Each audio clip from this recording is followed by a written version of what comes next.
La partie 2 de Cobra Kai saison 6 cache de nombreux secrets intéressants. De plus, comme toujours, les épisodes regorgent de références au film Karate Kid. C'est ce dont nous allons parler ici. Aujourd'hui, dans Charlie et Al, je vais vous raconter des anecdotes et des secrets sur la partie 2 de Cobra Kai. Prêt? Allons-y.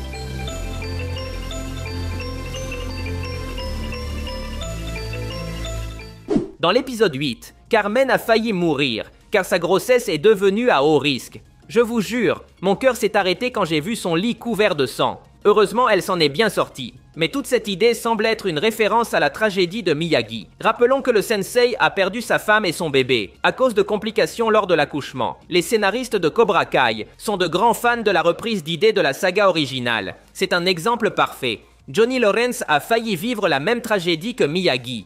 Quand Johnny Lawrence rencontre le sensei Wolf, il le réprimande pour avoir pris 2 steaks au buffet, alors qu'un seul steak par personne est autorisé. Wolf se justifie en disant que l'un est pour un ami qu'on ne voit pas. Cela semble être une référence à Terry Silver, son ami secret, qui l'a amené au Sekai Taikai en finançant son dojo. Cela préfigure déjà qu'une personne accompagne le sensei Wolf dans l'ombre. Dans l'épisode 8, Kwon et Tori vont ensemble dans un bar. Kwon la serre dans ses bras pour agacer Robbie et le déconcentrer. Cette technique est la même que Johnny Lawrence a utilisée dans Karate Kid 1.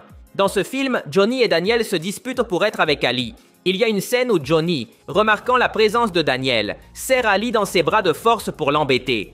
La technique est exactement la même.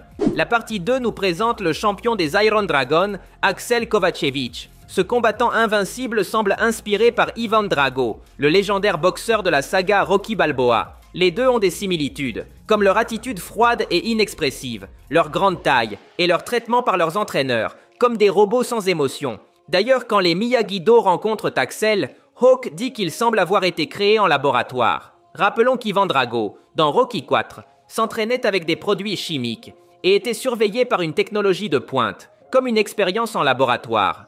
Dans l'épisode 8, on découvre que Terry Silver contrôle les Iron Dragons. Le méchant nous est présenté dans une baignoire, confortablement assis en fumant un cigare. Cela fait clairement référence à Karate Kid 3. Dans ce film, il y a une scène emblématique où Silver parle tout en prenant un bain, un cigare à la main. Les scènes sont identiques.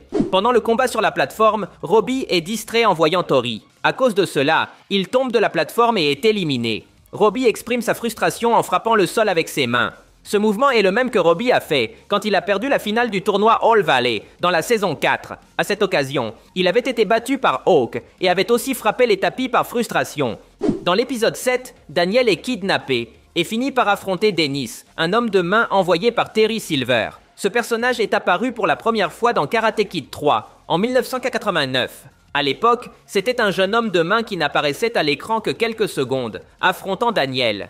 Ce qui est intéressant, c'est que dans le combat du passé, Daniel l'avait vaincu en le projetant sur des étagères en bois, que Dennis avait détruites avec son corps. Maintenant, en 2024, Daniel répète le schéma, en lançant Dennis contre une table en bois. À la fin de l'épisode 6, un hommage est rendu à l'acteur Chad McQueen, décédé cette année. Chad McQueen a interprété Dutch, l'un des jeunes Cobra Kai, qui harcelait Daniel dans le premier film Karate Kid. Les fans de Cobra Kai espéraient depuis des années que l'acteur apparaisse dans la série, mais cela n'a jamais été possible. Il avait été révélé il y a un moment qu'il devait revenir dans la saison 2, dans l'épisode où Johnny retrouve ses anciens amis de Cobra Kai. Cependant, l'acteur n'avait pas pu participer pour des raisons d'agenda. C'est pourquoi la série avait inventé que son personnage était en prison. Malheureusement, il n'a jamais pu apparaître dans Cobra Kai. Axel Kovacevic s'est jusqu'à présent montré invincible, avec une défense parfaite. Robbie a combattu contre lui, mais n'a pas pu lui porter un seul coup. Cependant, Netflix a récemment révélé un aperçu de la partie 3 dans lequel on voit Robbie reprendre son combat contre Axel. Dans cette vidéo, on voit enfin Robbie réussir à lui donner un coup de pied. Voici le détail intéressant. Robbie parvient à porter ce coup en visant le côté gauche de sa tête. Cela rappelle une scène d'entraînement entre Axel et Wolf, où le sensei l'avait réprimandé pour une erreur. Wolf l'avait frappé plusieurs fois sur le côté supérieur gauche. Il semble que ce soit le point faible d'Axel, que Robbie découvrira dans leur prochain combat, et grâce auquel il pourra enfin le blesser.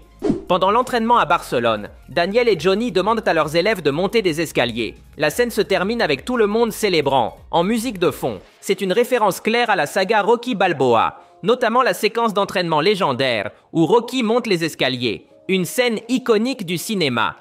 Lorsque Silver réapparaît, il est visité par son avocat, qui lui annonce que ses finances sont dans un état catastrophique. Ce qui est intéressant, c'est que cet avocat est interprété par Hayden Schlossberg. Cet homme est un réalisateur, scénariste et producteur de cinéma reconnu. Il est d'ailleurs l'un des co-créateurs de la série Cobra Kai. Ici, il fait un petit caméo. Pendant la bataille du dernier épisode, Robbie utilise un super coup de pied double pour mettre Kwon et Yoon de Cobra Kai hors de combat. En regardant de près, on remarque que c'est le même coup de pied utilisé par Kwon dans la partie 1 de la saison. Ce coup de pied était apparu plusieurs fois dans les bandes annonces. Robbie l'a littéralement copié. Dans l'épisode 6, Johnny Lawrence parle à un vendeur d'arts martiaux. Le vendeur dit à Johnny que les champions du Sekai Taikai peuvent devenir des modèles pour des marques. Johnny répond alors qu'il s'était lancé dans le mannequinat il y a longtemps, mais que cela ne s'était pas bien terminé. C'est une référence à la vie réelle de l'acteur William Zabka, qui a eu une brève expérience dans le mannequinat dans sa jeunesse, sans grand succès. La sensei du dojo russe Tiger Strike est interprétée par l'actrice Britt Baker. Elle est une lutteuse professionnelle connue de la AEW Wrestling. D'ailleurs, dans l'un des programmes de la AEW, elle a partagé la scène pendant quelques secondes avec l'acteur Martin Kove, qui interprète John Kreese. Lorsque la bataille générale éclate, les étudiants regardent tout à la télévision depuis All Valley. Bert et Nate affirment qu'ils auraient dû participer au Sekai Taikai, puisqu'ils ont de l'expérience dans ce type de combat. Étonnamment, ils ont raison. Ces deux-là ont été présents dans les plus grandes batailles de la saga. Dans la saison 2, ils se sont battus l'un contre l'autre lors de la guerre à l'école. Dans la saison 3, ils ont participé à la bataille dans la maison de Daniel. Et dans la saison 5, ils ont brillé dans le combat contre le Cobra Kai de Silver. Ces deux-là sont des légendes du Miyagi-verse. La première épreuve du Sekai Taikai consistait à protéger les capitaines d'équipe. Face à cette situation, Miguel propose de suivre la stratégie de protection des œufs. Cela fait référence à la saison 5. À ce moment-là, les Miyagi-Do avaient reçu un entraînement de Chosen, consistant à protéger un œuf, pendant que Chosen essayait de les casser. Tous avaient échoué, mais Chosen avait révélé que la véritable leçon était d'apprendre à travailler en équipe. Finalement, les étudiants avaient surmonté l'épreuve, en affrontant Chosen ensemble pour protéger les œufs. Avec ce contexte, il devient clair que cette leçon aurait été utile pour le Sekai Taikai, mais les Miyagi-Do n'ont pas pu l'appliquer, à cause de leurs problèmes personnels. Beaucoup se demandent ce qui arrivera à l'histoire de Kumiko et Chosen. Dans l'épisode 6, il raconte avoir rendu visite à Kumiko, mais avoir été déçu lorsqu'un homme en serviette lui a ouvert la porte. Chosen pense que cet homme est le nouveau petit ami de Kumiko. Si vous voulez mon avis, cela ressemble à un classique malentendu des années 90. Dans de nombreuses séries de cette époque, ce type de scénario était utilisé. Et le twist était que le supposé petit ami s'avérait être un membre de la famille ou un styliste gay. Il y a de fortes chances que dans la partie 3, on révèle que cet homme en serviette n'est qu'un frère de Kumiko ou quelqu'un d'autre sans importance romantique. Cette technique de scénario était très courante dans les séries des années 90. Avant le combat entre Kwon et Robbie, le sensei Kreese dit à Kwon « La défaite n'existe pas dans ce dojo ». C'est la même phrase que Kreese avait dite à ses élèves dans le premier film Karate Kid, lorsque Daniel avait découvert le dojo Cobra Kai. Mais il semble que cette phrase ne soit pas très efficace, car chaque fois que Kreese la prononce, ses élèves perdent de manière humiliante.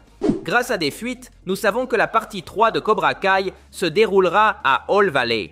Autrement dit, le tournoi quittera Barcelone. La raison principale est une question de budget. La production a trouvé coûteux de filmer à Barcelone, donc ils n'ont pu rester là que pour la partie 2. Pour la même raison, dans le Sekai Taikai, il y a à peine de public, alors qu'il est censé s'agir d'un tournoi de renommée mondiale. La partie 2 de Cobra Kai nous confirme que Kenny Payne est un prodige du karaté. La femme de Daniel le dit, et elle a raison. Rappelons que Kenny a commencé à s'entraîner très jeune, au Cobra Kai, et qu'il a maîtrisé ses principes plus rapidement que tous les autres. Il a même maîtrisé la technique de la balle de Silver, avec laquelle on peut éliminer un adversaire en un seul coup. Et maintenant, dans le Sekai Taikai, il se bat sans problème au niveau des meilleurs. Tout semble indiquer que Kenny est un prodige, qui, avec plus d'entraînement, pourrait même surpasser Robbie et Miguel. C'est tout pour aujourd'hui. Si vous avez aimé la vidéo, cela m'aiderait beaucoup que vous laissiez un like. Ce serait légendaire. De plus, n'oubliez pas de vous abonner pour voir plus de vidéos comme celle-ci. Merci de m'avoir écouté. Je m'appelle Charlie et on se voit dans le futur.